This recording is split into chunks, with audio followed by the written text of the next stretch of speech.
इंतजार हुआ खत्म। कोरोना डायरी के इस नए पन्ने पर स्याही ने अपना स्याह रंग छोड़ दिया और अब वह गुलाबी हो चली है। और गुलाबी होना तो जानते होंगे आप। चलिए फिर भी हम बतला देते हैं अपनी ही जुबानी।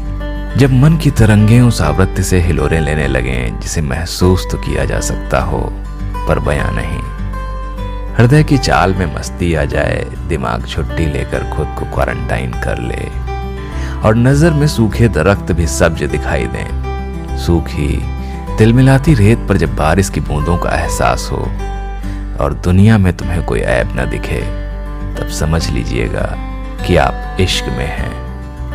तो चलिए आज किस्सा सुनाता हूं उस धौला पार वाली लड़की का।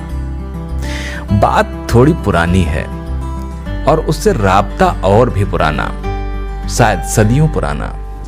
तो मैं समझता हूं कि रिश्ते का परिचय देना अहम नहीं रह जाता, बस जज्बातों की बानगी और उसके कारनामे ही लैला मजनू जैसे किरदार गढ़ा करते हैं। उन किरदारों की मामूली सी झलक उस धौला पार वाली लड़की और उस लड़के में जरूर दिखेगी आपको। कहानी पुरानी है। बैगा हुड़किया इसे अपने अंदाज में खूब गाया करता था, हुड़क बजाकर। तो उस लड़के का नाम था कनिष्क और वह धौला पार वाली लड़की थी सुरचिता। कनिष्क धौला की तलहटी में उपजे जंगलों की पगडंडियों से गुजरता हुआ सुरुचिता से मिलने जाता। सुरुचिता भी बड़े मनोयोग से कनिष्क की राह जोहती। वो मिलन जब नदी के उस पार होता तो ऐसा लगता मानो नदी ने अपने वेग में त्वरण को बढ़ा दिया हो। पहाड़ों की चोटियों पर जमी हुई हिमशिलाएं मानो और धवल हो गई हों और प्रकृति के सारे सुर झंकृत हो उठे हों। प्रेम के इस यज्ञ में जब नयन सजल हो जाते हैं तो ऐसा लगता है कि कहीं इन आंसुओं की बूंद धरा को विरल न कर दे। तो कनिष्क उन अश्रुधाराओं को उस पवित्र नदी को समर्पित कर देता और वह नदी उन आंसुओं को खुद में समाहित कर लेती, स्त्रियों की तरह। खैर, कनिष्क इस प्रेम की रवादारी में इस कदर डूबा कि उसने बसा ली अपने मन में दुनिया उस नदी के पार। अपना लिया उन सब को जो सुरुचिता के पास था। वे पहाड़, वे नदियां, वे नाले, वे धारे, सभी को बड़े हक से उसने उस राज्य की संस्कृति, इतिहास और वहां के लोगों को अपना कहना शुरू कर दिया।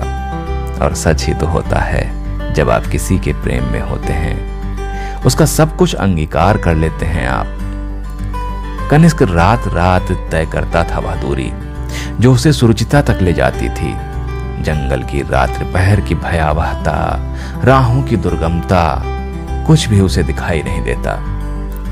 बस पहुंचना चाहता था नदी के उस छोर पर जहां कोई उसका इंतजार कर रहा था। सच कहूं तो यह इंतजार चीजों को कालजयी बना देता है और यह शब्द अमृत की तरफ ले जाता है। वे दोनों जब मिलते तो जंगलों, नदियों के किनारे घूमते, प्रकृति उनमें बस जाती और वो प्रकृति में। उस नदी पर एक झूले वाला पुल हुआ करता था। कभी देखना बारीकियों से उस पुल के बिखरे हुए बुर्ज दिखाई दे जाएंगे आपको। वहां एक मंदिर भी था जहां के जानवरों से कनिष्क ने दोस्ती कर ली थी। दरअसल सुरुचिता से मिलने के लिए जिन राहों से वह गुजरता था, वहां के दरख्त, देवस्थान और वह सब अनजाने चेहरे जिन्हें वह देखता था, वह सब उसके हृदय में उतर चुके थे सुरुचिता के रूप में। अब सुरुचिता का स्वरूप विशाल हो चुका था।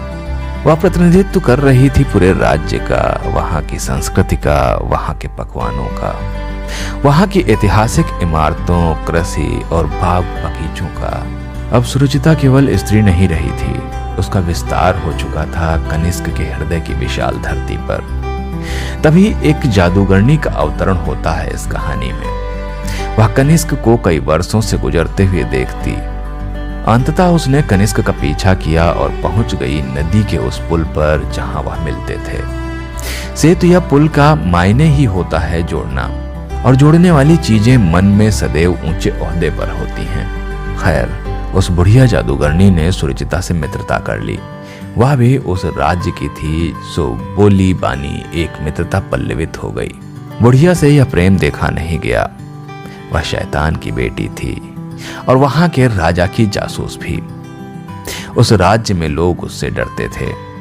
वहां का राजा भी नहीं चाहता था कि उसके राज्य की कन्या को कोई दूसरे राज्य का व्यक्ति ले जाए। जादूगरनी ने एक दिन सुरुचिता को एक सफेद फूल दिया और कहा कि तुम और तुम्हारा प्रेमी इसे सूंघ ले तो तुम सदैव के लिए एक दूसरे के हो जाओगे। युगों युगांतर तक लोग तुम्हारे प्रेम की दुहाई देंगे। उस फूल में जादूगरनी ने कुछ शैतानी ताकतें डाल दी थीं। कनिष्क जब सुरुचिता से मिलने आया तो उस नदी के झूलेदार पुल पर सुरुचिता सफेद पुष्प लिए दौड़ी चली आ रही थी, बिल्कुल पागलों की तरह, अपने प्रेम को अमृत देने के लिए। सुरुचिता ने कनिष्क को दे दिए वह पुष्प, और पुष्पों की सुगंध ज्यों ही उन दोनों के मन मस्तिष्क में पहुंची, सुरुचिता का स्वरूप बदल गया।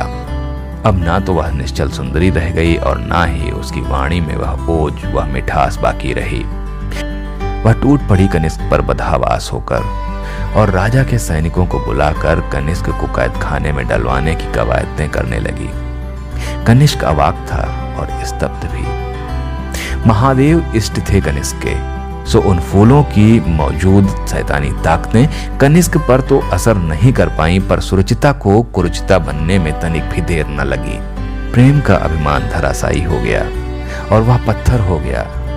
बैगा हुड़ाकिया कहता है कि कनिष्क और सुरुचिता की इस प्रेम कहानी का यह अंत देखकर भगवान महादेव भी रुष्ट हो गए और चटक गया वह नदी का पुल इन दोनों के प्रेम की तरह, जो जोड़ता था इन्हें, सुरुचिता एक तरफ और कनिष्क एक तरफ, और मध्य में निर्मल अविरल नदी की धारा। और हाँ, वह सफेद पुष्प भी सुर्ख हो गए। बैगा कहता है पर्वतों पर खिलने वाले बुरांश के फूल कनिष्क और सुरुचिता के प्रेम की अग्नि में लाल हो गए। कहते हैं भगवान महादेव को शांत करने के लिए उन पर लाल बुरांश के पुष्प आज भी चढ़ाए जाते हैं। कनिष्क की पगडंडी वाला पुल का खंभा अब जमींदोज है। सुरुचिता जिस तरफ रह गई वह खंभा अब भी सिर उठाए खड़ा है, मानो निहार रहा हो उस पगडंडी से आने वाले पथिकों को। वह जादूगरनी अभी भी उन पगडंडियों पे घूम रही है, कनिष्क और सुरुचिता को खोजते हुए। बैगा हुड़ाकिया आज भी गाता है कनिष्क और सुरुचिता के प्रेम की कथा। तो अब चलता हूं, फिर मिलूंगा कुछ नए किस्सों के साथ। जय हिंद, जय भारत।